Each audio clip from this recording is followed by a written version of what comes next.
The topic is the historical black colleges in the 21st century. And of course, we're talking to the founder of the Africana Studies Department at Tennessee State University and the chairman of that party, Dr. AAl-Hadid. And of course, Dr. AAl-Hadid, let's give you an opportunity over the last few minutes that we have during this segment to sort of continue our conversation, but bring the historical black colleges into the 21st century and give us some directions in terms of how we ought to move from this particular period. Yes. Well, let's say this, Dr. Haney. The question, I guess, is where do we go from here? Mm-hmm.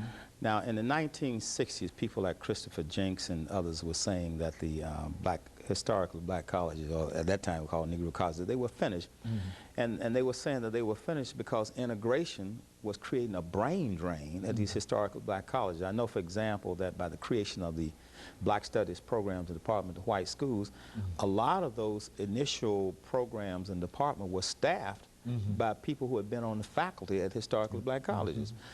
Nathan Hare, for example, was at Howard, and he was the one that went to San Francisco State and created the first Black Studies department in the country. Sierra Lincoln, for example, was at Fisk, and he was brought.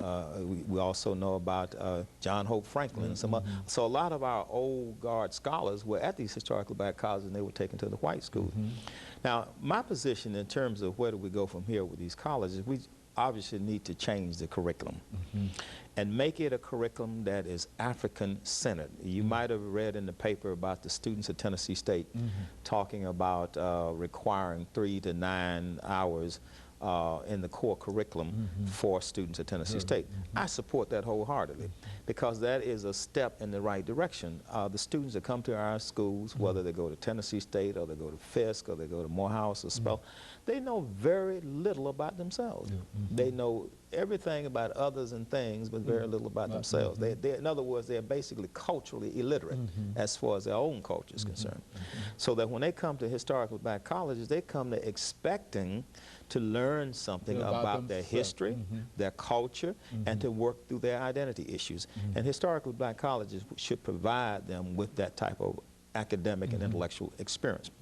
Now, once you refocus the curriculum, then the next thing we have to do is start developing relationships with Caribbean countries and African countries, because and the Africana Studies Department of Tennessee State, we're working now on a study abroad program in Ethiopia, where we can send our students to Ethiopia, Ethiopian students come to Tennessee State. We can send faculty over, and their faculty can come here. So we start talking about the basic issues of development. So once we understand development in the national context, in terms of the African countries, we can take those same principles and deal with development in the inner cities inside of America. So no one is going to help us but us. Maybe I can draw a phrase from Booker T. Washington. Okay. Booker T. Washington once said, "Cast down your bucket where you are." And he was saying what he meant by that, rather than begging and asking other people to help you with your economic issues, you should do for yourself. Don't ask other people to do for you what you can do for yourself. And once you go to college, you should have the ability to be self-employed. A college-educated person should have 2 options. One, self-employment, or working for other people, you see. And that's the kind of option that these historically black colleges need to provide our students with. Because once you matriculate at historical black colleges for 4 years, you're wearing your dreadlocks, you're claiming your cultural identity, and then when you go into corporate America, they tell you cut your dreadlocks off and look like Madison Avenue All-American, then you compromise and you're selling out, you see. And so we have to stop setting up our young people to sell out once they go to corporate America by giving them another option, giving them the option of self-employment. So if they don't like the politics or the racism in corporate America, they can say, hey, forget that. I'll tender my, you don't have to fire me. I'll tender my resignation and go somewhere on the Jefferson Street corridor and open up my own business and be in control of mode of production. I'm not going to give my surplus value to you if you don't respect me as a human being.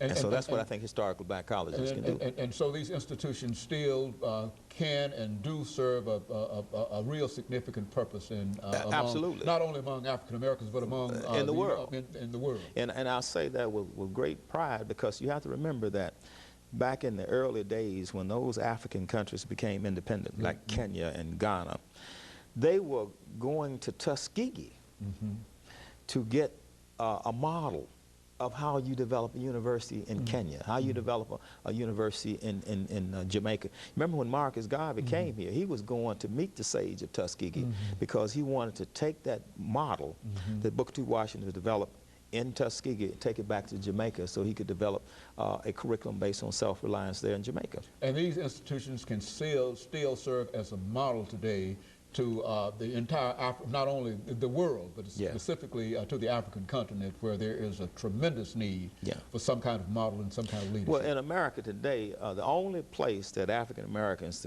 can go to study in a college without being subject to racism and prejudice is historical black college. You don't have to worry about being discriminated against. You don't have to worry about racism. You don't have to worry about prejudice. All the thing you have to worry about is doing your homework and going to the library and being a legitimate human being. It provides that type of environment. Not only does it provide that kind of environment for African American students, but when white students come to African American college, they get a human experience. They are not discriminated against. You're not going to find somebody burning a cross in front of the door like you found at some of the And Dr. AAl-Hadid, let me call an end to this a conversation at this particular time. Yes, sir. And to thank you for coming by and to encourage our audience to tune in again next week for another informative edition of Comments. And thank you and good morning. Okay. Toya, you just...